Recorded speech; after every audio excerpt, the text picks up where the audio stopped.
And for today's video guys, magluluto tayo ng Gimart cake. Una, naglagay ako ng 3 egg, thick cream, at oil. Yung oil natin is 1/2 cup ng oil. At yung thick cream is isang packet. At i-mix lang natin siya.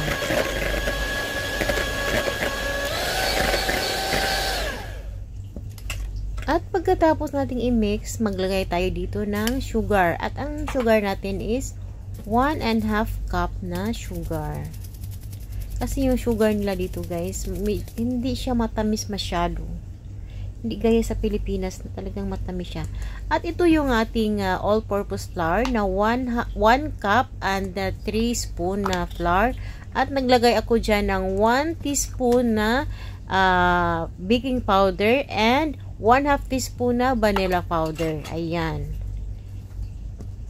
At pagkatapos, ilagay natin siya sa ating gimix na thick cream. Ayan. Minmushkal natin siya guys para hindi magsali yung mga buo-buo.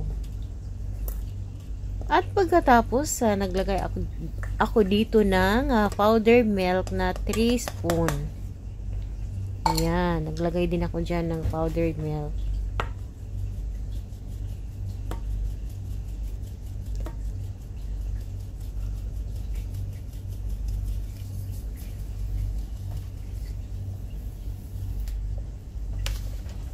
At ito na siya guys, haluin muna natin siya bago natin siya yung machine para yung powder, yung bali flour hindi magsikalbugan guys. Ayan. At umpisahan na natin siyang i-mix. Ayan. Mikos-mikos na yan.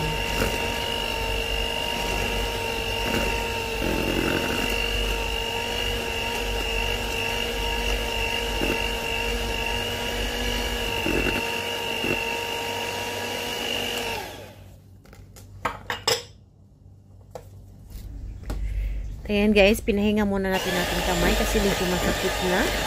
Ito, i-mix natin ulit. Ayan. Para ma-mix talaga lahat at wala nang magbuo-buo.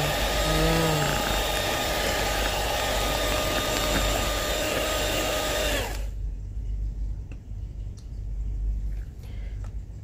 Ayan, pag ganyan na siya, ayan, ganito na, pwede na to. Yung hindi siya masyadong yung tawag nito yung masyadong malabnaw yung ganyan lang, tamang-tama lang ganyan. Tingnan nyo, ganyan lang siya. At pagkatapos dito sa ating lutuan, naglagay ako ng kunting oil para hindi didikit yung cake natin pag naluto na. Ayan, pinunasan ko lang siya ng tissue para maano talaga lahat ng malagyan ng oil lahat para hindi siya magdikit. At ngayon ilalagay na natin ang ating ginawang butter cake. Ganyan lang siya guys. Alam nyo guys, masarap to. Lagi itong pinaluto sa akin ng aking amo at dinadala niya sa mga kamag-anak niya pag bumisita siya kasi lagi nilang nire-request ito. At ito na nga siya guys, niluto na natin siya. Niluto ko lang siya ng mga 40 minutes.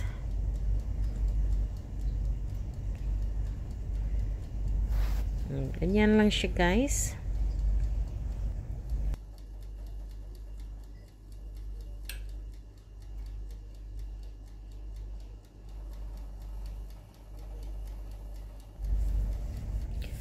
O diba, ayan, nag-ano na siya, para na siya natamaan ng lindol.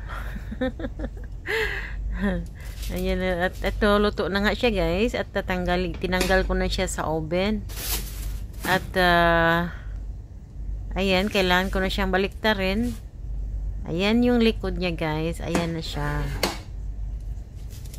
Napakalambot nito guys.